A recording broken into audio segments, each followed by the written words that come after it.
80 में से क्या पैसे कमाए आपने? साहब कहाँ कमाया साहब, 20-30 रुपये कमाया साहब मैंने 20-30 सुबह से साहब, शाम को चाय दे रहे साहब, क्या करें बताओ। कितने बच्चे आपके? साहब 3 बच्चे साहब मेरे। 3 बच्चे? हाँ साहब। बेटा बेटी? साहब 2 बेटी एक बेटा है। 2 बेटा 1 बेटी। साहब 20 रुपये साहब। 20 रुपये? 20 रुपये। ये लो, आप मेरे तरफ से ये रख लो साहब। 500 साहब पैसे की जरूरत है साहब, इससे बोले साहब राशन दे दो साहब, मेरे बच्चे भूखे बैठे साहब घर पे साहब। राशन ला के दे दूं? सर राशन दे दो साहब, बढ़िया। अरे पैसे रख लो आप। साहब राशन दे दो, बढ़िया साहब, आपकी मेहरबानी होगी साहब।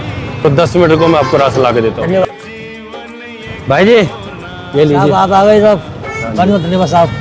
तो साहब अरे दादा साहब, ऐसा नहीं है, हम जो कहते हैं वो करते जरूर है। साहब आप ये आपके लिए आटा, ये चावल, ये केवी बिस्किट, मिक्स दाल, ठीक है? बहुत बहुत धन्यवाद साहब आपका। बहुत बढ़िया। आपने साहब गरीब लोग के साहब आप सेवा कर रहे हो साहब।